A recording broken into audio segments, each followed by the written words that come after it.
Hello, good morning. Good morning to everyone. First, good morning to these pretty guys that are here with me. It is always a pleasure to share a screen with you. Thank you for being here with me. And good morning to those that are watching us in the different live streaming platforms, YouTube, LinkedIn, and Facebook. My name is Tânia Moreira. I'm a sociologist and project manager at Inova Mais in Portugal and coordinator of the project AfriConEU. Today, I was made responsible for guiding you throughout this session. And this session is organized to present you that are interested in innovation in and digital worlds, to present you the AfriConEU next big event, the AfriConEU International Brokerage event, an event through which we want to further explore our mission of supporting, strengthening and reinforcing the digital innovation ecosystems in Africa and Europe through capacity building and strong partnership. Well, this will be detailed further later, but just to let you know, this event will take place on the 2nd and 3rd of November in Italy, Ghana, Tanzania, Nigeria, and Uganda. And to present you this event in more detail, I have here with me today Joseph Gaylord, analyst at dpixel and main organizer of AfriConEU Brokerage event, and two of these events' outstanding list of speakers. Eleanor Connier, expert in business, gender, and sustainable development, and associate professor at Business School Lausanne in Switzerland, and Monchilian Du, trainer and innovation expert in the areas of education and skills development, working at the African European Youth Cooperation Hub in Cameroon. The session is being live streamed, as I said, in YouTube, Facebook, and LinkedIn. You can watch us in these different platforms. And in case you have questions, we kindly ask you to write them in the chat options there. And then our back team, Youth Makers Hub, that is also here with us. Thank you guys for being there. They will answer you or let us know here in the stage if there are some questions that we should be addressed at the end of the sessions. The questions will be answered at the end of our presentation, just to make us organize better this session.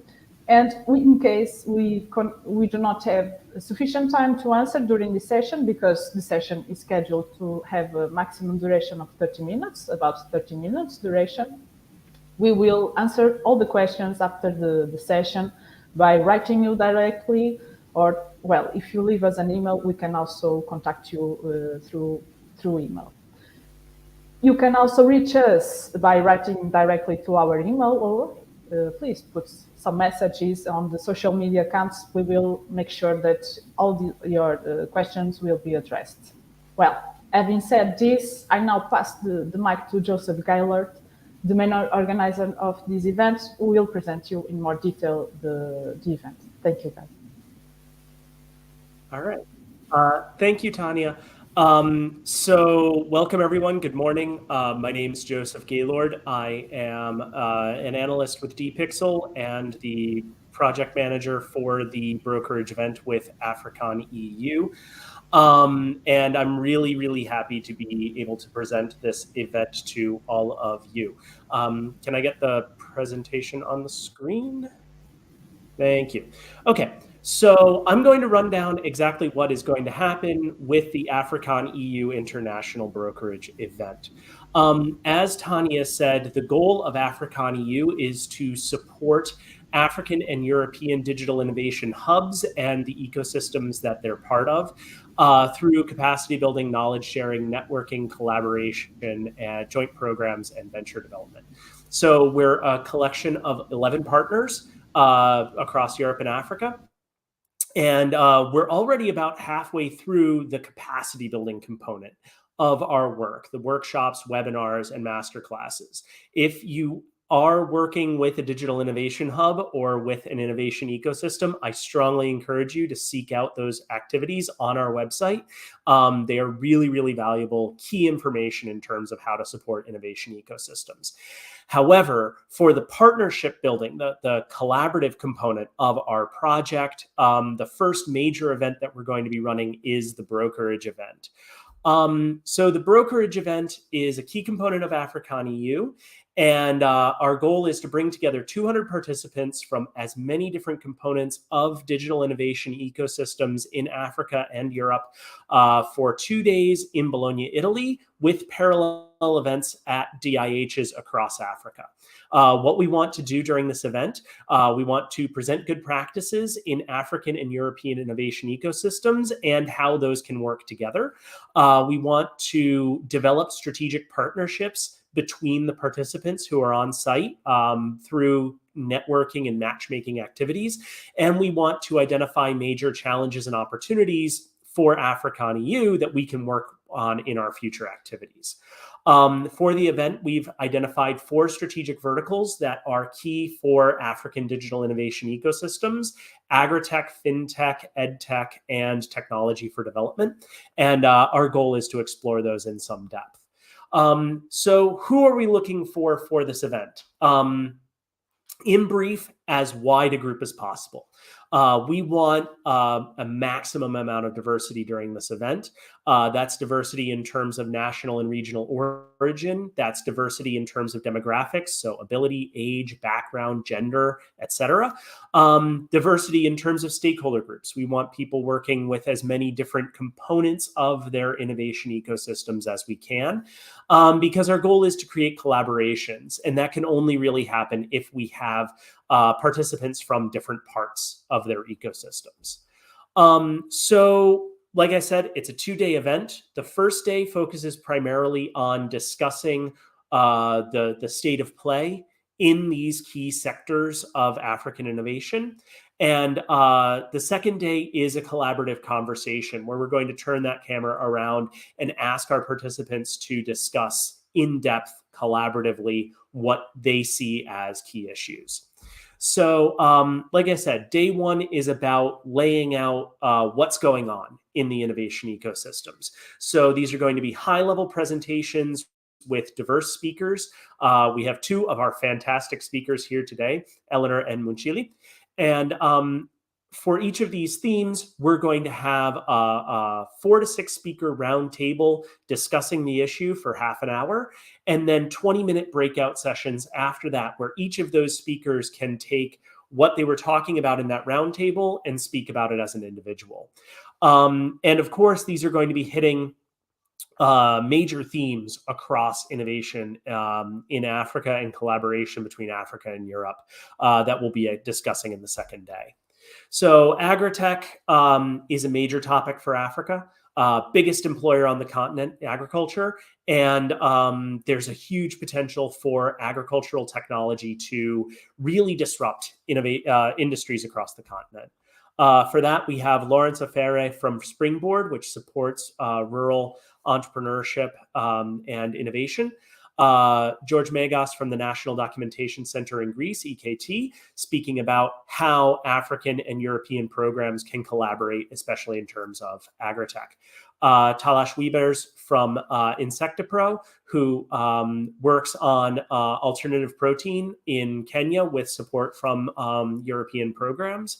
Haifa Ben Salem from the International Trade Center, speaking about their network of innovation centers across the continent, often with a key focus on agritech. Our second panel is on technology for development. This is a dream for a lot of development workers, development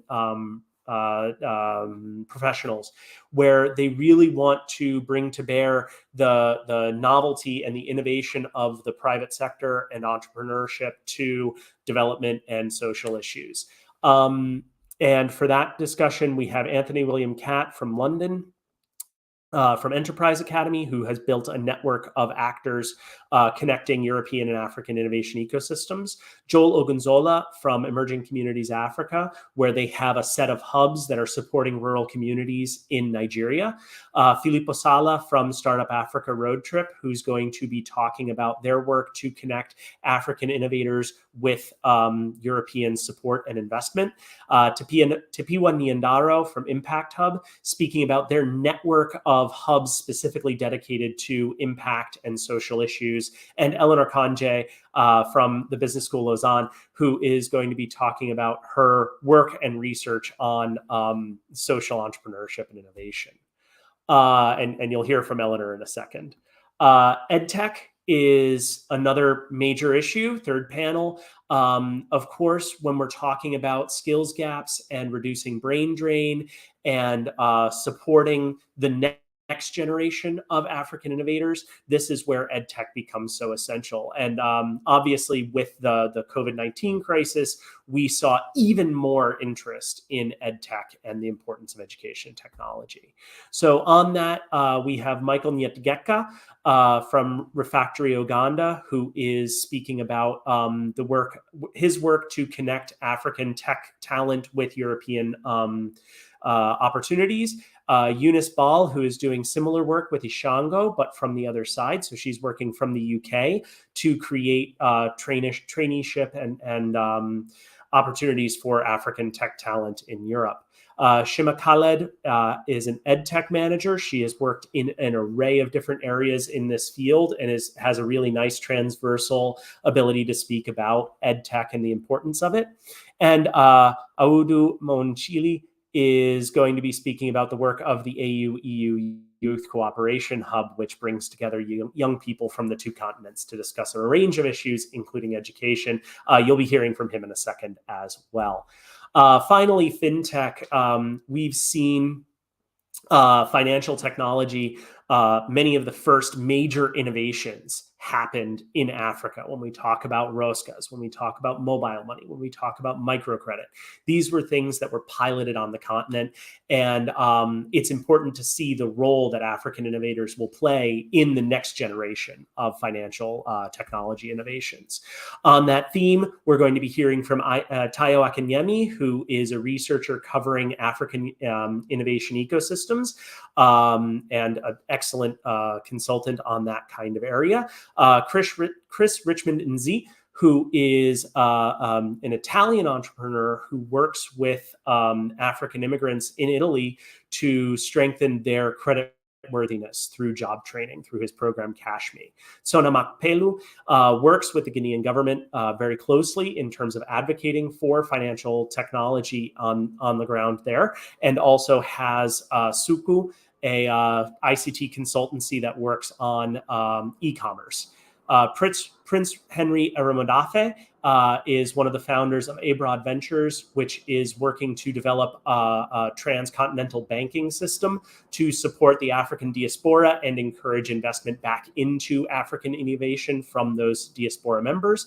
And Olusola Omosan is a founder from Vesti, which works on creating a crypto market specifically targeted to the African ecosystem. So that's day one. We're going to hear about all of those major issues. And on day two, we're going to break that down and discuss them collaboratively, targeting these major themes: business and investment opportunities for the African market, jobs for the 21st century, scouting entrepreneurs and startups in the African market, and moving toward a common digital market.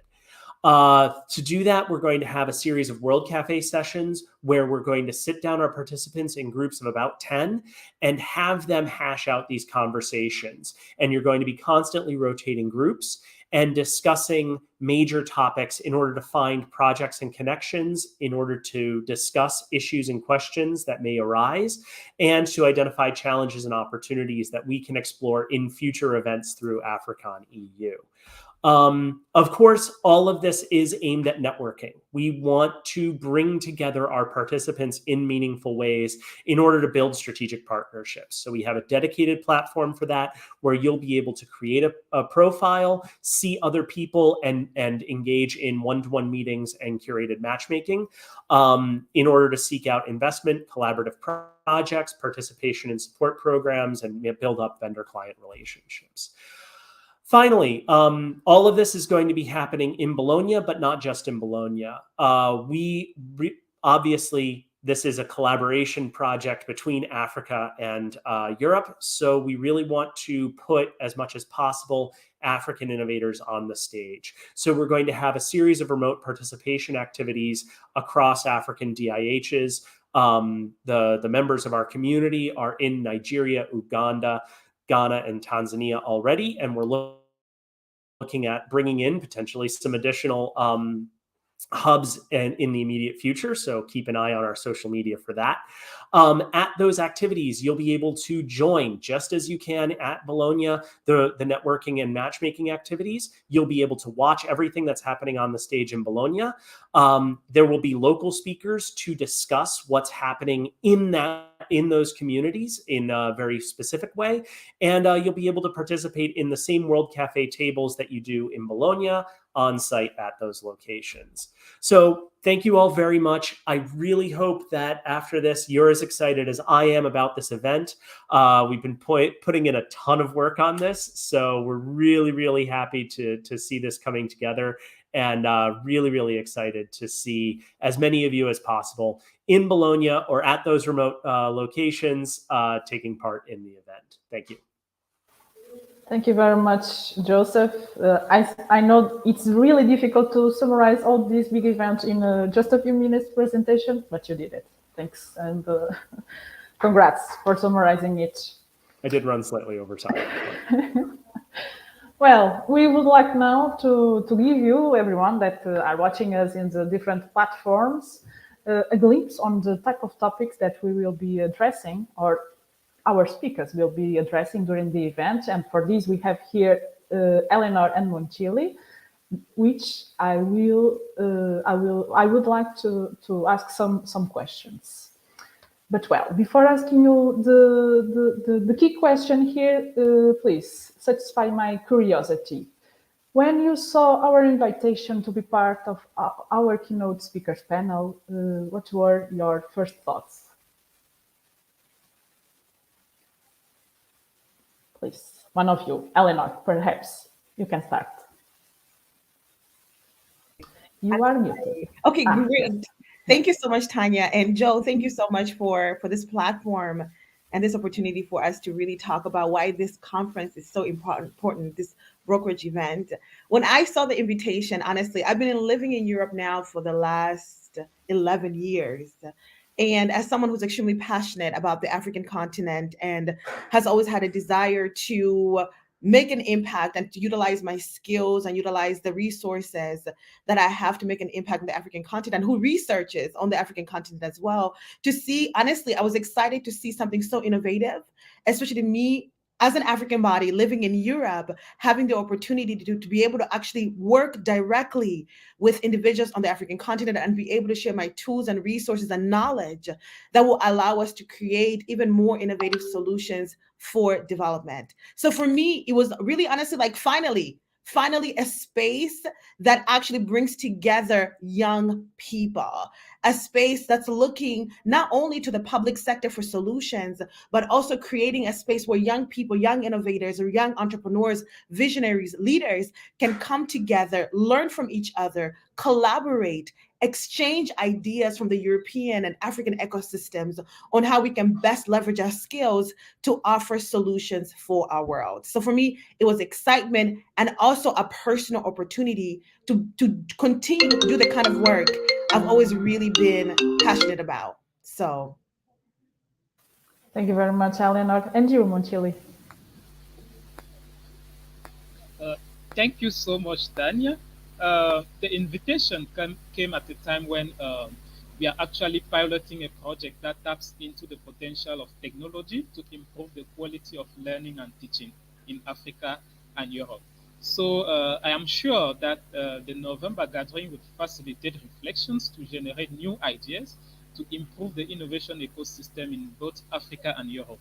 And I'm also very confident that during the 2 days of the event, new bridges will be built among innovation stakeholders for future solutions. This is what like encouraged me to jump into the event and accept the invitation.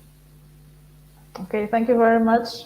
Well, you were invited to be part of this fantastic panel, list of speakers of this brokerage event, but you will be also taking part of the other activities that we are promoting. Joseph magnificently presented them before. So, in just one word, what do you expect to gain from AfriConEU brokerage event? In one word. Well, I would say definitely new knowledge and new collaborations. So that's not one word, but new knowledge, new collaborations, and also exposure to the different initiatives that are out there and the synergies that are going to be built as a result of this space that is being curated for us to come together. thank you very much, Eleanor. And you, Monchili? I know it's difficult, but give a try. I think it's not possible to say it in one word, let me confess.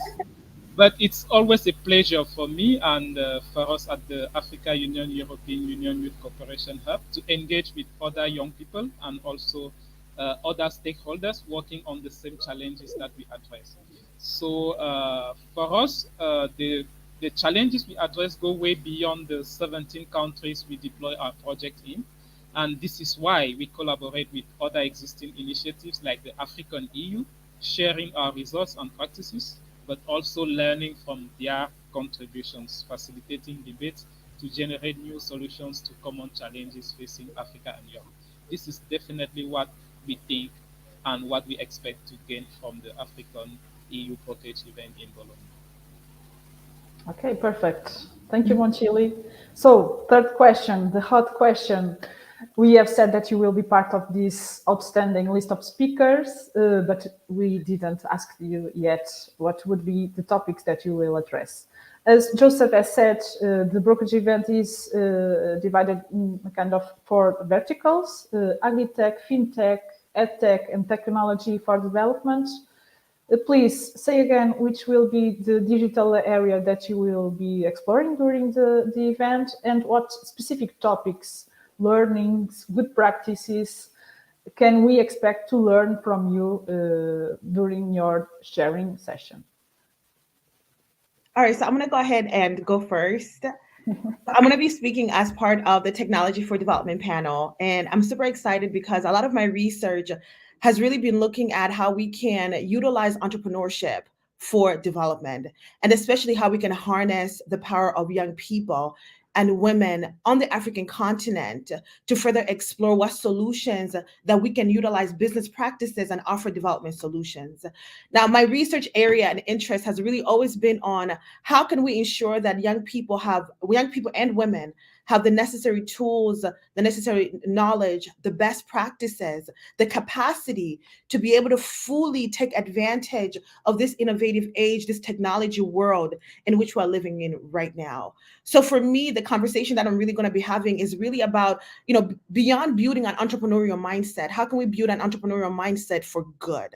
How can we build an entrepreneurial mindset that addresses social challenges, that actually enables us to go beyond just traditional business models, for-profit business models, really looking at social entrepreneurship as a set way of being that we can be as people. So instead of just shifting entirely and saying we're going to be utilizing a completely different business model, how can we reshape the business models that we're working on in a way that we are committed consistently beyond corporate social responsibility, of course, to actually impact change and allow businesses to be impactful in the communities that they're embedded in? And how do we teach this to our young people? How do we give them the tools and the practices and the knowledge that they need to be able to think from that innovative let's do good for society kind of mindset? Like, how does it become an embedded part of who they are, so that when they're addressing issues, when they're coming up with solutions, it's always really from the framework of, we are doing this work as business practitioners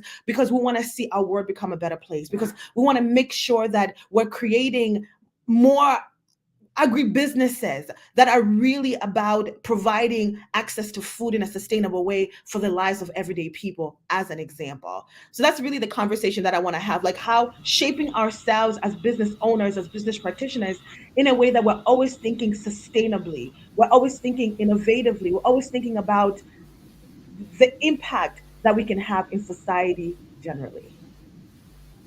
Thank you very much, Eleanor. And you, Monchili?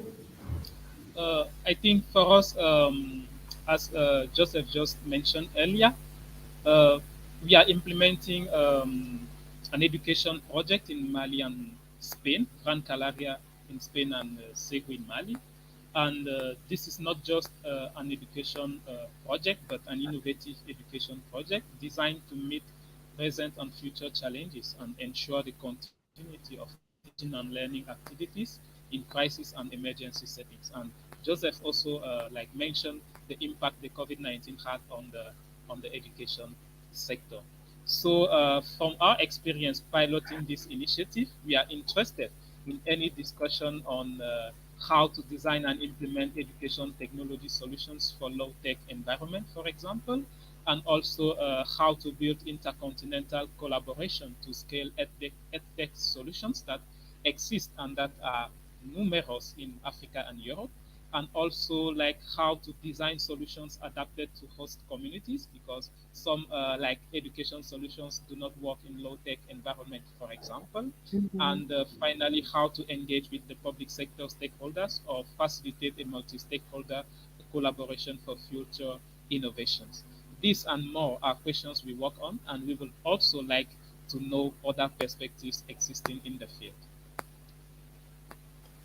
Thank you very much, Eleanor and Monchili. Well, I don't know about the others that are watching the session, but I am pretty much excited with this conference and these sessions. The topic seems so good. Well, I hope everyone can attend the Brokerage event. Absolutely. Thank you very much, guys, for sharing these. Joseph, for presenting the Brokerage event in just a short time. Well, the session finishes here. I don't know if we have some questions to address now. Let me check here. I think there's 2 or 3 in the chat.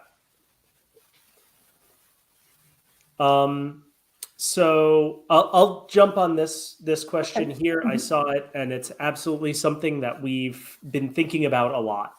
So how can they engage in partnerships during the World Cafe tables and the networking lunches? The networking lunches is fairly straightforward, and I'll also throw in the one-to-one networking breaks that you'll have throughout the event. During those times, we have a platform called Be to Match where you can connect directly with other participants, see their profile, find people who are interesting to you, and set up one-to-one meetings, 20 minutes each, to kind of kick off a conversation about potential partnerships. So that's part one. During the networking lunches, of course, that's a little bit less structured, but it's a chance where you can, and there's an aperitivo as well after the first day. You can speak with any number of other participants, speakers in the AfriConEU consortium, which is, we're all very active in these areas. And those are great times when you can establish strategic partnerships along those lines. During the World Cafe tables, lastly, that's actually a really interesting opportunity because the idea of those is you'll rotate among participants, right? Mhm. So every time you sit down to have a conversation, it will be with a new group. And among those people, you may find just by serendipity, people who either are or know actors who are really relevant for you as a participant. So those World Cafes are a really great moment in which you can kind of build those kinds of connections very organically. So all four of those are great opportunities to build those strategic partnerships. And that's, we built the entire program from the ground up with that in mind. That's a major target for us, is building those connections for people. Thank you, Joseph. I think Monchili disconnects. Well, this is the type of things that happen with the internet, but maybe let's go for the second question. Well, maybe this is also for you, Joseph. So I on some level, the panel discussions are meant to be organic. So I can't give you too much detail about exactly what's going to be discussed, because that will come out based on the conversation between the actors. However, what I can tell you is that we're going to have a really great set of participants who are going to be able to discuss job training and tech talent. How do we tap into the potential for African talent to work in the European technology sector? And how can the European technology sector find those people, bring them in, and if needed, upskill them? And also, a major topic that I'm sure will come up is how do we bridge the urban-rural divide that is so critical in terms of African tech talent. There will probably also be a discussion about brain drain, where you know, when you're discussing about European tech agencies identifying African talent, that's always going to be a conversation that comes up. How do we fight that? How do we make sure that those talents remain active in their home countries? But beyond that, you'll have to join the event and see. No, not to make it a hard sell, but yes, exactly. I agree. Okay, do we have other questions? Well, you can always reach us. You know our email, social media accounts. Please keep follow us. If you want to join the event, I think there are still some seats for you. Just check the AfriConEU website. There you can find there all the information concerning the Brokerage event. And if you have questions, you can also find our email there. So thank you guys for sharing this, for being here today. Thank you to MakerSub for being in the back, supporting us, providing this technical support. And see you in the AfriConEU Brokerage event. Absolutely. Thank you so much. Thank you, guys. Thank you. Goodbye. See you.